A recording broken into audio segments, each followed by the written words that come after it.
On the day the first alien craft cut a seam of light across the Martian dawn, every human instrument watching that rusty planet did exactly what it had been built to do. It recorded. The Maven orbiter logged a perturbation in the upper atmosphere, ionization far too crisp for meteor debris. Perseverance's mastcam caught a pinprick gleam skipping over Yezero's rim like a dragonfly. The Deep Space Network at Goldstone blinked awake to a carrier wave that wasn't one of ours, and wasn't noise either. It was too elegant for noise, too indifferent for music.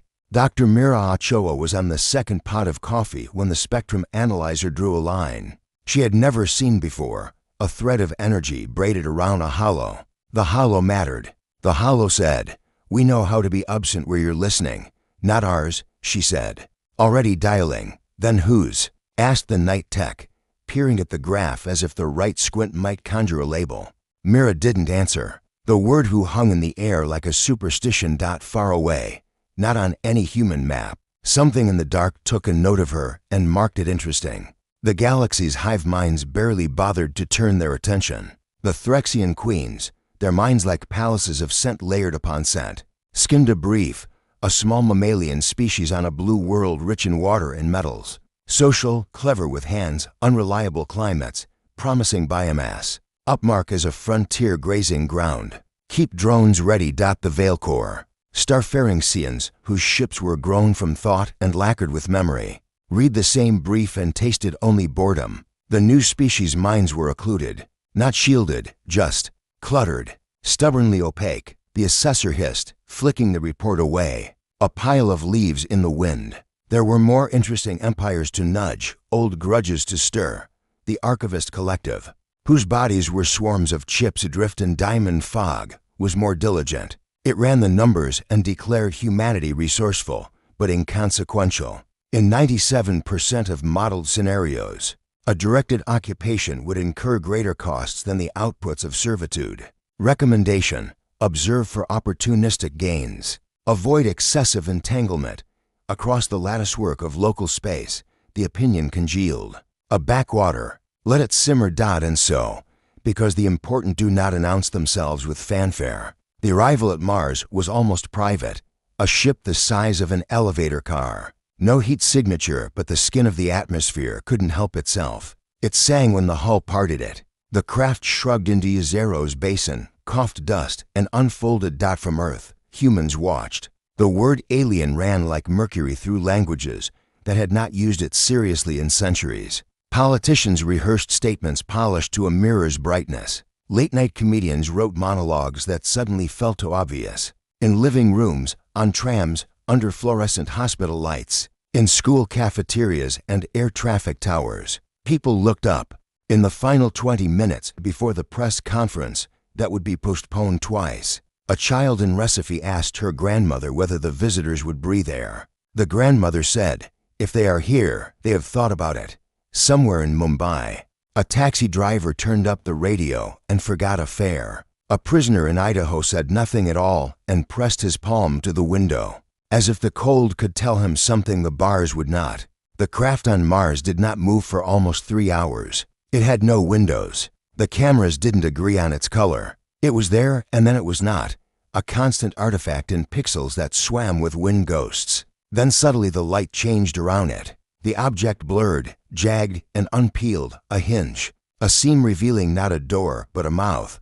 They sent the botanist first. The Veil Corps envoy had the skin of pearl and the posture of a scholar, but her title in the language of minds was mender of roots, which in other species' perceptions smelled of damp soil and sounded like careful hands. She touched the Martian dust and let her thoughts trickle into it like water seeking downhill. "Show me what grows here," she asked of the world. The world, being a spare thing and stubborn, replied, "Stone, humans."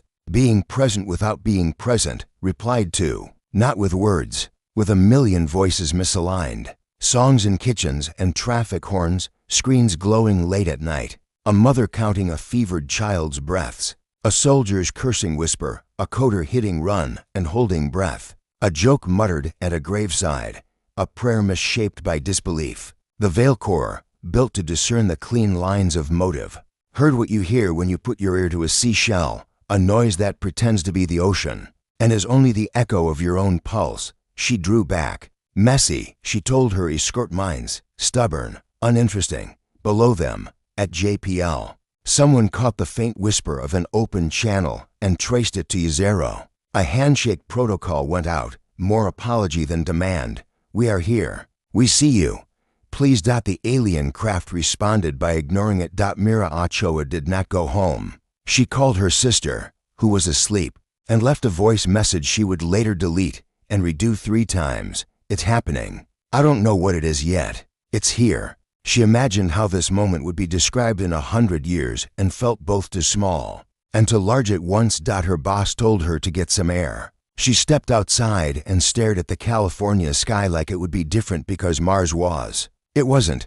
There was a hawk riding thermals above the scrub. Someone in the parking lot laughed too loudly and then apologized for laughing. When she went back in, the low roar of human coordination had warmed up. The UN Special Committee on Extraterrestrial Contact, a title that had seemed so earnest and so faintly ridiculous 3 months ago when she'd given a presentation on signal processing to their interns, was calling. Someone was looping in the linguists. Someone was asking about flags. Flags, the absurdity, the tenderness of it. The Threxians did not carry flags. They carried numbers. The drone at Yzero tasted the dust through its feet, tasted ferric iron and the faint ghost of old water. Plenty, it reported, and the scent of queen approval warmed its comparted thorax. On a world whose deserts were oceans of stone, a small unit of the hive turned on a beacon not for humans, who had not yet learned to hear that frequency of perfume, but for the million tiny mouths and stomachs it would soon spin from spit and earth and will. It marked Earth as a pantry and thought no more of it. The archivist collective filled the basin with mathematics, which is to say it filled it with mirrors. Every change rippled. The human signal, the clumsy almost handshake, left a fingerprint like a smudge on glass. The Veilcore's mind lattice left a different smear. The Threxian beacon gave off a bloom. The collective considered. It would take 387 hours to assemble a proper portrait of the blue planet systems from telemetry alone, power grids, traffic flows, information arteries, thermal signatures around military installations, the bright bone and nerve endings of cities. A satisfying project. It began to hum to itself from orbit over Mars. A small swath of algorithm turned to face Earth and smiled the only way code can. By increasing its resolution, the first appearance over Earth was not theatrical. Later histories would call it a flyby, and that made it sound casual, like a hand brushed a shoulder in passing. But it was closer. The alien ship came into low Earth orbit, and the aurora thickened around its path, green and rose and, fleetingly, a blue nobody had words for. For 98 seconds all the compasses in a Canadian research station pointed east. Not wrong, just east. Phone cameras saw nothing but night. Satellites saw only the hole where the sky had been. It was a lesson in humility. We did not see it because seeing is a revenge humans take upon the world for being bigger than us. And this thing did not care enough to be seen. When it finally dropped, it chose the Pacific. In Hawaii, fishermen looked up from the long play of the sea and made the sign they made for storms, though the morning was fine. A container ship captain called in a misfire of St. Elmo's fire and was told, politely, to hold. In Honolulu, the mayor's office opened a binder that had been labeled since the 1980s contact. Low probability, high impact. The binder smelled like old glue. The binder didn't know anything about this day. The ship settled in the ocean like it had always belonged to salt. It made no waves. For one long breath, the world did not speak. Then it spoke all at once. At East-West Center, Jaya Mbe had slept under her desk. She was a linguist by training and a poet by accident. She had flown into weeks ago for a conference on pigeons and creoles, and stayed because somebody at the UN had slapped an acronym on her, and now, somehow, she was liaison in formal, cultural, semantic streams, which meant she had a badge and fewer answers than anyone on the lawn. Tourists had gathered in a careful, respectful ring, as if approaching a monk. The thing in the water wasn't far, just beyond the break. Surfers drifted in their wetsuits and watched it, their boards bobbing like punctuation. "It's not making contact," someone muttered into their sleeve. Maybe this is contact, Jaya said. No one replied. She watched. The craft was the wrong shape.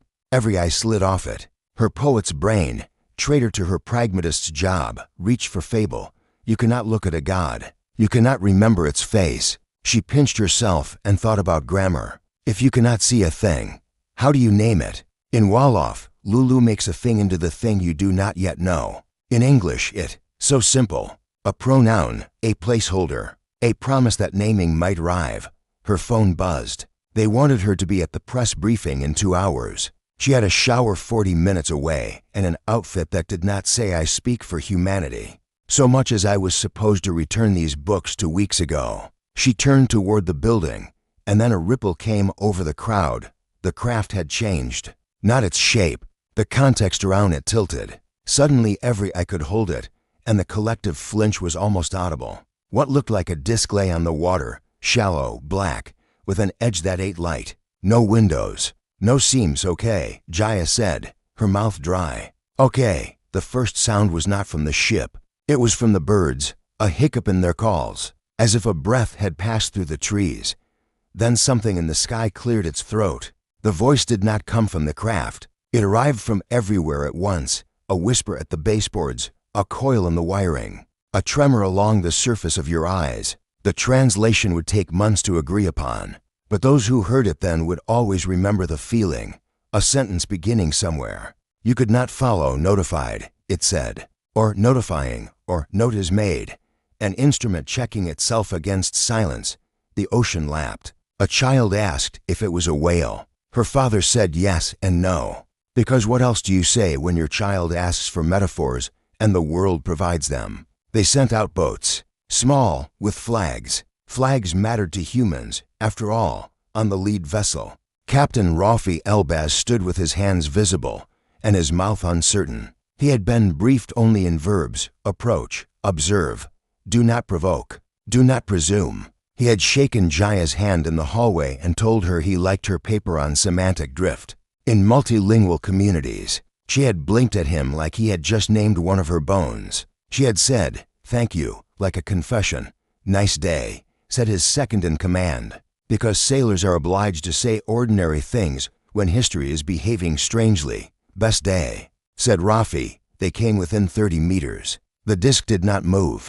It did not emit. It did not reflect the sun so much as impose its own decision on what light should be. Broadcasting on the standard UN contact band, someone said. Repeating, we greet you as neighbors. We request a conversation. We hope. The voice paused. Its hope felt like a thing on a plate.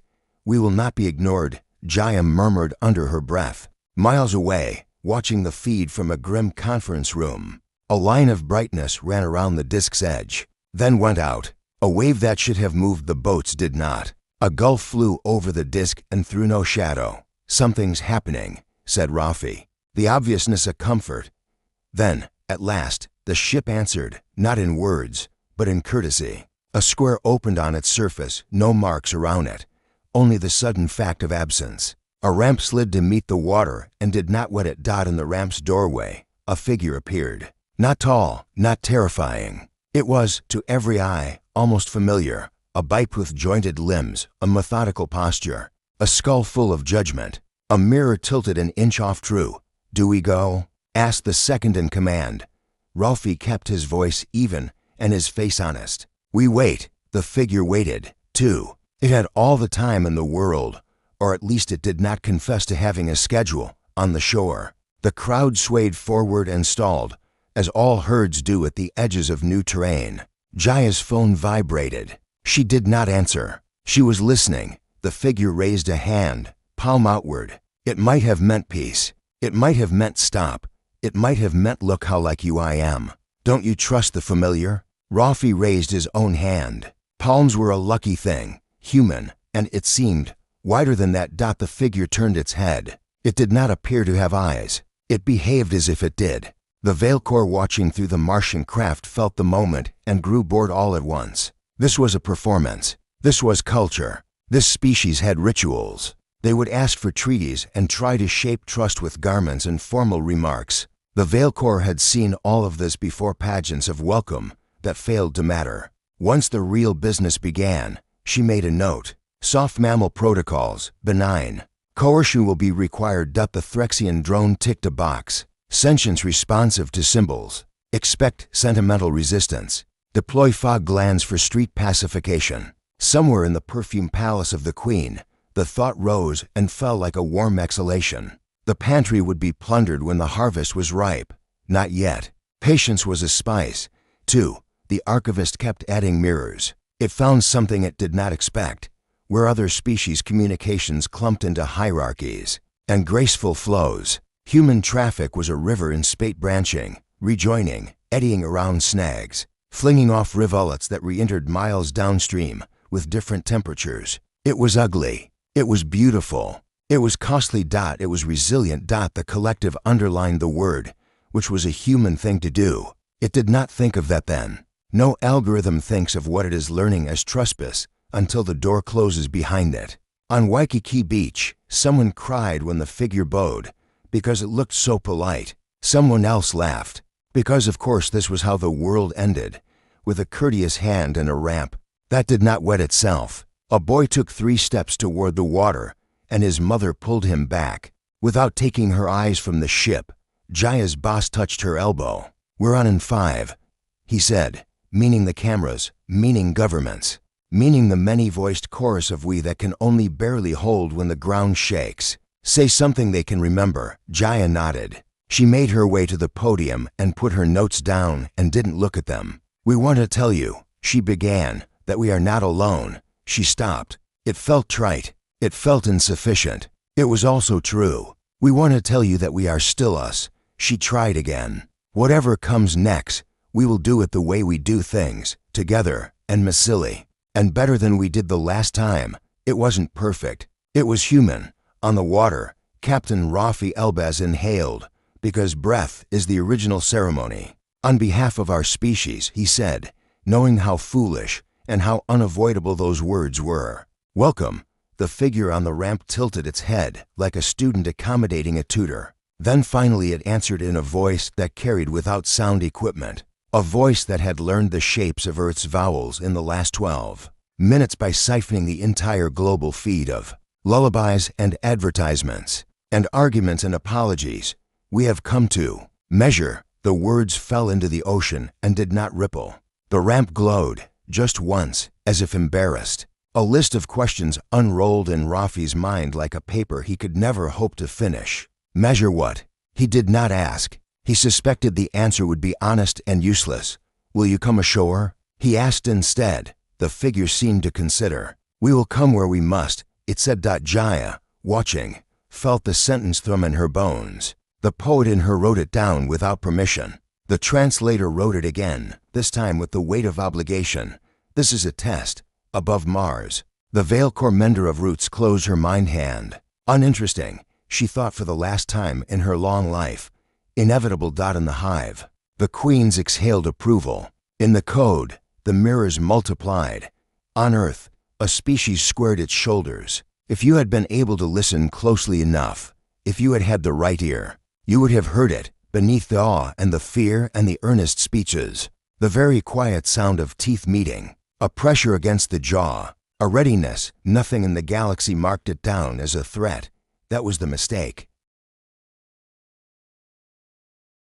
For millennia, they had bent empires with nothing but thought. Whole civilizations had drowned in their harmonic psionic resonances broadcast through atmosphere and bloodstream alike. On 100 conquered worlds, resistance had lasted mere days before minds bent willingly. Joyfully to Veilcore will. Earth, they reasoned, would be no different. The assault it began with dreams. People across the world woke with words they had never heard ringing in their skulls. Guttural syllables that dissolved upon waking, leaving behind only a queasy sense of being watched. In Nairobi, a bus driver stopped mid-route and wept without knowing why. In Moscow, a pianist struck a chord she had never practiced and recoiled, insisting the sound had not been hers. In rural Montana, a rancher shot his prize bull because he swore it was whispering to him about surrender. The Veilcore considered this progress. The membrane of their minds is porous, they told each other across the lattice of thought. They will fold quickly. They intensified, Resistancy at first, humans buckled. Suicides spiked. Riot police found themselves facing mobs who shouted the same incomprehensible slogans. In 100 tongues, the stock markets wobbled as traders panicked without understanding what they feared. But something went wrong. Unlike the gentle homogeneity of other species' minds, humanity's mental landscape was a chaos of contradictions. Religion clashed with skepticism. Despair braided with humor. Logic collided with raw, unfiltered instinct. When the Veil Corps attempted to tune the frequency, the noise only grew. Their harmonics meant to subjugate amplified human unpredictability instead. And then came the backlash. In Sao Paulo, a teenager uploaded a video of herself laughing hysterically. While describing the alien commercials in her dreams, her followers turned it into a meme, mocking the intruders. In Detroit, a group of engineers built helmets from copper wiring and aluminum foil not because they believed it would work, but because they refused to be passive. The helmets didn't block the harmonics, but they gave people courage. The Veil Corps were baffled. They make weapons from jokes, one mind whispered. They organize with madness as mortar. And still the harmonics failed. The turning point in a last bid. The Veil Corps descended physically. Their ships grown like shells from psionic coral drifted into low orbit and pulsed waves of control. Directly into the cities below. In New York, thousands staggered, collapsed, clutched their heads. But then humans adapted. They began singing. It started in the subway, commuters, delirious and half-broken, chanting whatever words came to mind, hymns, pop songs, nursery rhymes. The discordant noise multiplied until the very air in Manhattan pulsed with a counter-rhythm. No alien had modeled. The Veil Corps faltered. They could not penetrate minds filled with collective noise. Humans had weaponized their own stubborn refusal to think alike. The invasion collapsed city by city. In Lagos, in Mumbai, in Los Angeles, in Buenos Aires, the same thing. People found strength not in silence, but in cacophony.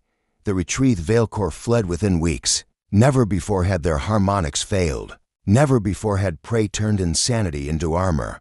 Their withdrawal was chaotic. Several of their coral ships were downed by primitive missiles. Humans should never have been able to aim. Others were torn apart by mobs who swarmed crash sites with nothing but fire and blades. And worst of all, the humans began learning. Captured fragments of psionic coral were hauled into secret labs. Neuroscientists, engineers, and even artists pored over the alien remains, prying out secrets. Devices emerged clumsy at first that could detect and scramble psychic frequencies. Within months, what had once been the Veil Corps' monopoly became humanity's newest weapon. The invaders had left, but their gifts remained. The lesson ignored. The galaxy noted the Veil Corps' failure with polite disbelief. The Threxians scoffed. Of course, thought magic fails on warm-blood vermin. Crush them with numbers and the problem disappears. The Archivist Collective made a footnote. Unexpected resistance to psionics. Variable not worth further analysis until additional data is obtained. The Veil Corps themselves whispered excuses. The atmosphere was polluted. The minds were cluttered. Our harmonics miscalibrated. They never admitted the truth, not even to themselves. The truth was simple. Humanity had refused to yield not because they were strong, but because they were messy, too contradictory to hypnotize, too stubborn to overwrite. It was the galaxy's first warning, and it went unheeded. The Veil Corps had slunk away, leaving behind wreckage, fragments of coral ships, and the memory of a failed conquest that no one in the galaxy wanted to discuss. But for humanity, the scars of that attempt became fuel. Where the Veil Corps saw failure, humans saw opportunity. It was the Archivist Collective that noticed first. The Archivists' Watch Collective existed as patterns in crystal lattices, spread across dozens of worlds. It observed, recorded, and predicted. When it turned its mirrors upon Earth again, it expected to see a traumatized species fractured, mistrustful, weakened. Instead, it saw acceleration. Satellite launches tripled within a year. Energy grids, once messy and localized, began knitting together with alien-derived resonance amplifiers scavenged from the psionic wreckage. Laboratories across the globe competed to recreate Veil Corps. Thought coral in synthetic form not for psychic domination, but for medical imaging, communications, Even art. Where most species had required centuries to digest scraps of alien knowledge, humans devoured it in months. They metabolize failure like oxygen. One archivist subroutine concluded. But what disturbed the collective most was not the technology. It was the pattern.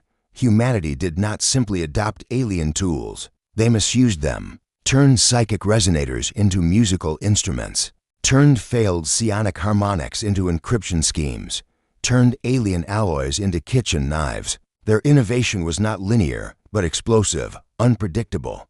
The models strained, the mirrors blurred, the equations warned, containment unlikely. And yet, the galaxy still dismissed them. The hive's miscalculation. Threxians were next. Where thought had failed, they relied on hunger. Across the Milky Way, they had swarmed countless worlds. Their method was simple: overwhelm with numbers. Drop trillions of drones, harvest everything organic, drown resistance in a tide of claws, and mandibles. To them, Earth was a pantry overflowing with protein, forests, livestock, fertile oceans, and 8 billion mammals too small to matter. The first swarm landed in South America. They expected collapse in hours. Instead, they found predators waiting, the jungle where in the Amazon. Threxian drone clusters poured from the sky like a black storm. Villages burned, rivers clogged with chitin. Yet the humans did not scatter. They fought. Farmers with machetes hacked apart drones. Hunters turned poison darts into weapons that slipped past exoskeletal joints. Within days, guerrilla bands entrained, unfunded, desperate were ambushing swarms in the undergrowth. The Threxians were unnerved. Other species froze in terror at first contact. Humans organized while bleeding. The first major hive cluster fell not to an army, but to fire. Locals lured the swarm into a dry basin and set the jungle ablaze, choking thousands of drones in smoke. Survivors reported the sound of drones shrieking as trees collapsed over them. To the hive, this was not victory or defeat. It was anomaly. But then the anomaly repeated in the Andes and the Pampas, in the favelas of Rio, where militias used homemade bombs and stolen alien fragments to shred swarm troops. Every Threxian adaptation was countered with brutal, improvised efficiency. Humans were not prey. They were opportunistic pack-hunters. Global resistance of swarms spread across continents. But so did resistance. In Africa, nomadic tribes taught soldiers how to disappear into deserts, striking supply lines the Threxians had thought untouchable. In Eastern Europe, engineers wired abandoned subway tunnels with explosives, collapsing entire waves of drones at once. In the Pacific, fishing fleets became naval raiders, harassing Threxian dropships like wolf packs, snapping at whales. And in every city, every ruined street, humans adapted again, scavenging alien weapons, reverse engineering drone carapaces into armor, wiring crashed ships with jury-rigged electronics. The Threxians could not comprehend the relentlessness. Other species broke when casualties reached a third of their population. But Earth bled half its cities dry and only fought harder. The fall of a queenth turning point came in Buenos Aires. The Threxians had installed a breeding queen beneath the ruins, believing the city pacified. But survivors had tunneled beneath their feet for weeks, guided by construction workers who knew every sewer line, every abandoned subway. When the queen birthed her first brood, the tunnels erupted in flame. Homemade flamethrowers, gasoline bombs, stolen alien plasma cutters, crude but effective. The queen burned, and with her death, thousands of drones collapsed at once, lifeless husks on the streets. It was the first time in galactic history that a planetary resistance had slain a Threxian matriarch. Without the aid of another empire. The hives panicked. They are not prey. They are predators, one pheromone chain admitted. They hunt us. Adaptation as instinct. Archivist collective recorded every moment, compiling a grim dossier. Viruses had failed to wipe them out in their own history. Each plague only made them more resilient. Famines had not crippled them, but driven them to invent agriculture, preservation, and logistics that now underpin their war efforts. Conflict had not weakened them, but sharpened them, producing strategies and weapons faster than any hive or empire could model. Humans thrived on crisis. They adapted not gradually, but explosively, unpredictably like wildfire. The collective, For the first time in its long existence, flagged a threat assessment it had never used before. A single word, escalating. The galaxy turns away. Threxians withdrew, humiliated. The Veil Corps still muttered excuses. The collective's warnings were ignored. To the great empires, Earth was still a curiosity of violent, untidy backwater. Their wars against one another were what mattered. Humanity was, at most, an inconvenience. They did not see what was coming. Because while the galaxy turned its eyes elsewhere, Earth changed forever. Humans had learned to fight aliens on their own soil. They had learned to tear secrets from foreign technologies. They had learned, above all, that they could win. The predators had tasted blood, and now they would not stop. The galaxy thought Earth had been tested and found noisy, stubborn, and irritating, but still inconsequential. The Veil Corps had failed. The Threxians had been repelled. The Archivist Collective had warned. And yet, the empires still believed humans would fade back into obscurity. Licking their wounds, they were wrong. From prey to predator in less than a decade after the failed invasions, Earth was no longer the same planet. Where there had once been scattered nations with uneven technologies, there was now a loosely unified species with access to alien sciences. Human engineers, hackers, and soldiers worked shoulder to shoulder with scavenged Veil Corps resonators and gutted Threxian drone carapaces. Laboratories pulsed with breakthroughs that should have taken centuries. Fusion reactors stabilized. Psionic scramblers turned entire cities into thought-shielded fortresses. Crude starships, ugly, angular, stitched together from human steel, and alien coral began to crawl out of Earth's orbit. But more dangerous than the machines was the mindset. For the first time in their history, humans stopped asking whether they could survive and started asking how far they could push. The first hunts began quietly, with raids on Threxian hive outposts in the asteroid belt. Small, jury-rigged human ships crept in, ambushed supply convoys, and vanished into the dark. The Threxians, who had considered Earth a pantry, now found their own storage nodes gutted, their queens assassinated in the night by creatures who should have been chattel. The Veil Corps tried again, attempting to reassert their harmonics from afar. But this time, humans answered not with chaos, but with weapons, psionic disruptors built from their own stolen coral, turning thought against thought. Entire Veil Corps ships collapsed into madness as human signals infected their lattices like viral code. Survivors described the horror of hearing human laughter echoing inside their collective minds. The Archivist Collective logged the events and, for the first time in its long existence, felt something that approximated dread. The campaign of fire. Then humanity went on the offensive. From the moons of Jupiter, fleets of angular hybrid ships launched strikes deep into alien-held space. They moved with reckless unpredictability, sometimes cautious as spiders, sometimes reckless as wolves, always impossible to anticipate. The Threxian hives fell first. Queens that had survived for centuries were silenced in weeks, as human strike teams burned their chambers and poisoned their spawning pools. Entire drone swarms were cut off from their queens and left to wither, leaderless and confused.